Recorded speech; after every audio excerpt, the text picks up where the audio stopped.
Reverend Jeremiah Wright, who's become known as Democratic presidential candidate Barack Obama's pastor, attempted to shed some light on the African-American religious experience, one he says is much different than the white European church experience.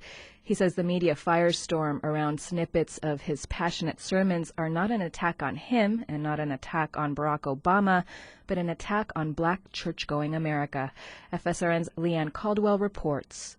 To a crowded house at the National Press Club in Washington, D.C., Reverend Jeremiah Wright, former pastor of Trinity United Church of Christ in Chicago, entered to wild applause. Wright, the floor is now yours.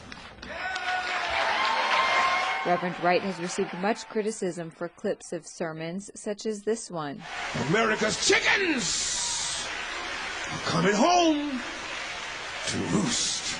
Wright, who has been labeled unpatriotic, was asked about his patriotism. I feel that those citizens who say that have never heard my sermons, nor do they know me. They are unfair accusations taken from sound bites and that which is looped over and over again on certain channels. I served 6 years in the military. Does that make me patriotic? How many years did Cheney serve? Wright became a polarizing issue in the media because of his close association to candidate Barack Obama. Wright said Obama is a politician, and he is speaking to and accountable to a different audience than he is. Wright said Obama will be one of his targets should he be elected president. I'm his pastor, and I said to Barack Obama last year, if you get elected, November the 5th, I'm coming after you, because you'll be representing a government whose policies grind under people. Wright perceived the controversy as a larger issue. As I said, this is not an attack on Jeremiah Wright. It has nothing to do with Senator Obama. It is an attack on the black church launched by people who know nothing about the African-American religious tradition. The audience was filled with pastors and church leaders from around the country. Understanding the firestorm surrounding him, Wright did not offer apologies or attempt to placate his critics. Instead, he offered a fiery history of African Christianity steeped in racism. To say I am a Christian is not enough. Why? Because the Christianity of the slaveholder is not the Christianity of the slave.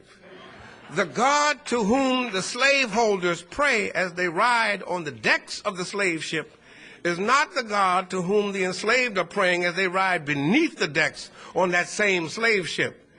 How we are seeing God, our theology, is not the same. And what we both mean when we say, I am a Christian, is not the same thing.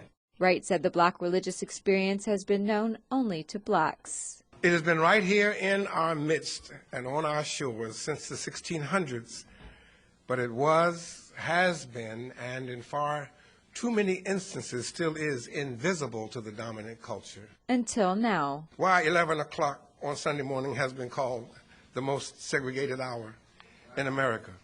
We have known since 1787 that it is the most segregated hour. Maybe now we can begin to understand why it is the most segregated hour. And maybe now we can begin to take steps to move the black religious tradition from the status of invisible to the status of invaluable.